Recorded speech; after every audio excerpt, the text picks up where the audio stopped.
how to make a pinch pot. To begin with, we are going to create a ball out of the clay. So to do this, you want to start by hitting each corner of the clay until that clay starts to condense into a ball shape. So you do want to apply quite a bit of pressure whilst hitting it, but just remember to keep rotating it as you hit it, and you can also roll it between the palms of your hands to get that nice round ball shape. Once you've got the ball shape, you can smooth out any lines or marks by just using your thumb and just rubbing it over the clay to get it a nice smooth round ball. Start by taking your thumb and pushing that into the ball of clay. So you want to feel for just over halfway, but we don't want to come through the bottom. So what we need to do is pinch, squeeze and rotate using your fingers and your thumb. So I find it quite helpful to roll as I'm pinching, and this helps to keep the shape of the pot and stops it from coming out too wide. So what we're doing is we're starting from the base of the pot and we're working that clay up to the top. So as we're pinching, we keep on rolling and that clay starts to stretch and get taller and wider. As you get towards the top, you might want to change the direction of your fingers, so you can create more of a C shape with your fingers, and that'll give you a nice curve to your pinch pot. What you want to be careful of is not to come too wide at the top and to get too thin at the top of your pot, because we want to keep the top nice and thick, so you get a nice round pinch pot. Next, I'm going to talk about what's actually happening to the clay during the pinching process.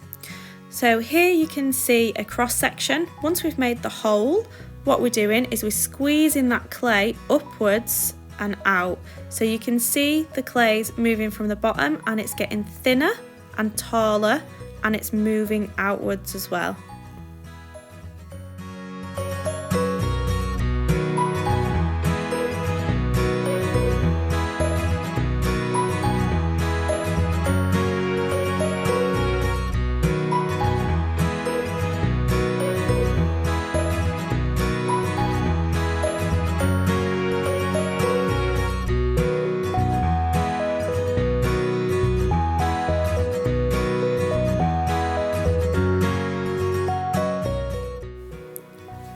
This is the motion that I'm doing with my hands. I'm pinching and moving along the pot.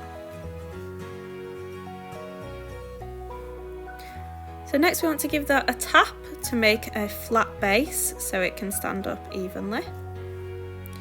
If your pot does start to get any cracks or marks in it after you've been pinching it, just take a little bit of water and just rub your fingers over it to smooth out any cracks. You can also use a damp sponge at this stage as well. Just be careful not to add too much water. Now we need to leave the clay to get leather hard, so you can do this by just leaving it to air dry for a few hours or wrapping it in plastic and leaving it overnight. So next I'm going to show you how to remove any finger marks that you might have got from using the pinching technique.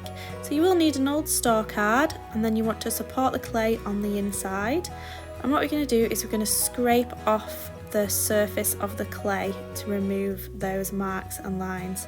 So make sure to keep cleaning your card between the scraping as well, and that'll stop the build-up of clay on the surface as well. So you want to drag the card towards you, and that will scrape off the surface of the clay.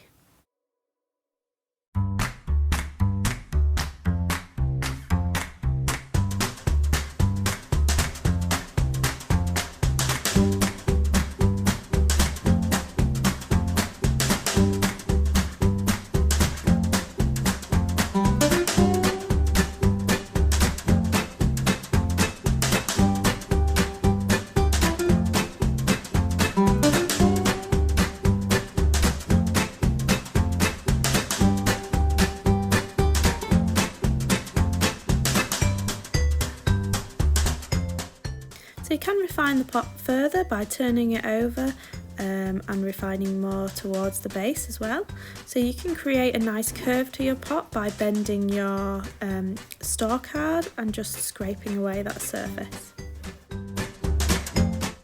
Just quickly show you how to smooth away any marks that you might get. So you can use your finger just to rub that away, or you can also use a damp sponge, just rubbing it in circles until you've got a nice smooth texture. Common mistakes and how to fix them. So the clay is very mouldable, so every time you touch it, it changes shape. So you want to handle it really carefully, always supporting the inside. As you can see here, every bit of movement that I make to the clay, it will really distort it and completely change the shape of the clay.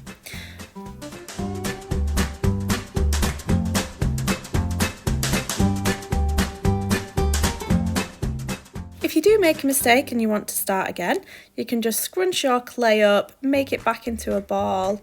You can give it a little tap on your work surface just to bring all that clay back together again into a ball, and then smooth out any of those marks and lines. It's worth mentioning that you can only really do this once or maximum twice before the clay starts to become too dry and starts to crack. So next, I'm going to talk to you a little bit about another mistake that sometimes people make, which is making a bowl instead of a pot. So you can see here that my fingers are angling more outwards, and what I'm doing is I'm pinching the pot more towards the top than at the bottom, and it's starting to come out much wider than I had intended. So if that does start to happen, then we can just scrunch it up and start again. You can work on cutting it and joining it back together, but I just find the easiest thing when you've come out too wide is just starting over.